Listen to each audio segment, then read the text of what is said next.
I'm Greg Shapiro, and let's square up the USA View. Black History Month marked by loss. During Black History Month, the nation is mourning a towering figure of the civil rights movement. U.S. civil rights leader Reverend Jesse Jackson has died at the age of 84.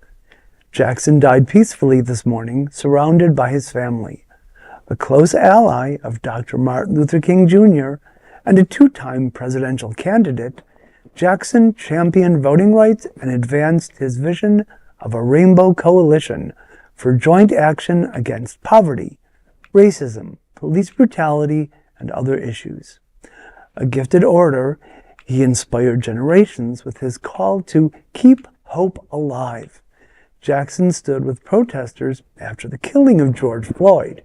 Asked what was going through his mind as he laid a wreath at the site, Jackson told Vanity Fair in 2020, quote, "It was, in some sense, the worst of the civil rights killings all over again," end quote.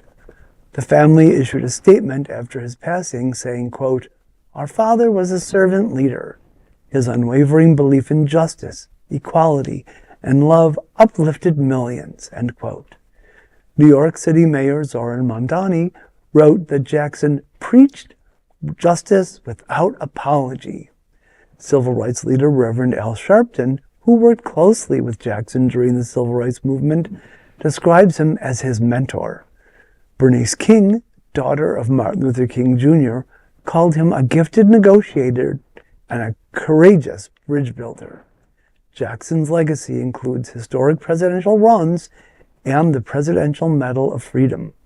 Public observances will be held in Chicago, and the final arrangements for Reverend Jackson's Celebration of Life services, including all public events, will be released by the Rainbow Push Coalition soon.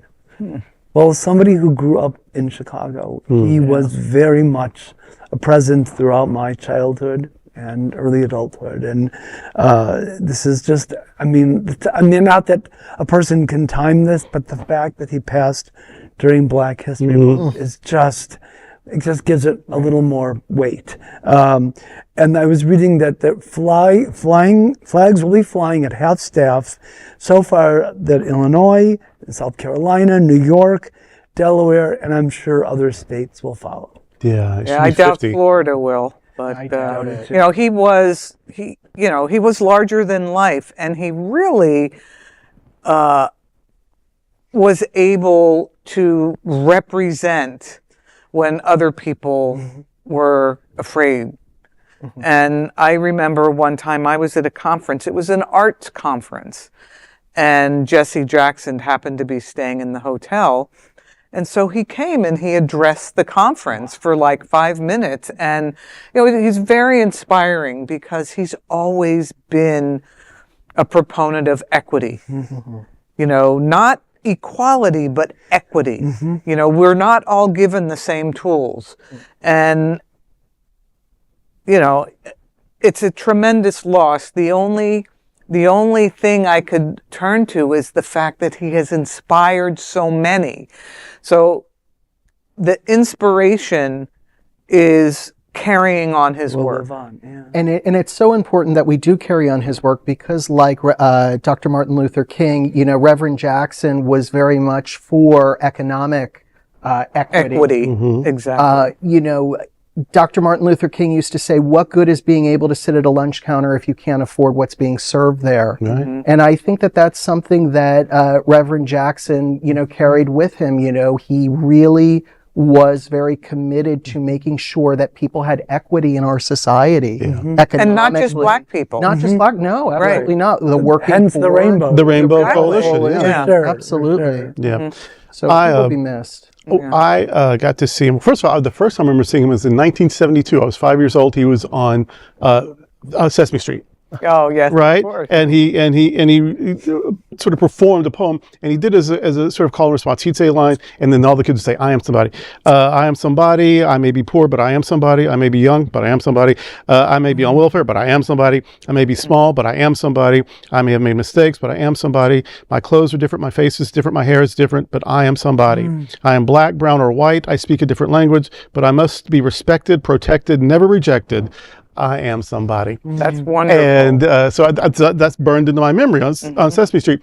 Well, 8 years ago, on the 50th anniversary of King's assassination, Robert and I, Bishop Sweet Baby, Bishop Robert and I went to Memphis with some other people, and we were at the Lorraine Hotel, and all these great speakers, and here comes Jesse Jackson. He was already ill.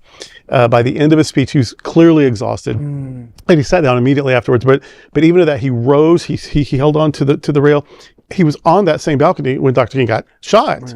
And so here he's made this return. He's on the balcony, and he spoke so dynamically, and he ended it with this poem. So yeah, so I will always have like that for Reverend Jackson. In the spirit of Sesame Street, he was somebody, and he continues to be somebody. Oh, yes. Somebody that we should really look to, and future generations should look to for inspiration. Right. And it's wonderful that he lived in a time where we had videos and speeches and writings of his, so we can go back to those, and we can really take inspiration from the greats that came before, and we really do stand on the shoulders of giants. And he and Dr. King, and always so many others, Reverend Sharpton, they show us how religion can be used positively and powerfully for justice, not just for trying to imagine what the next world is like, or trying to condemn people who worship in some other way. No, you can use your faith to say, this is what the God of my understanding would want.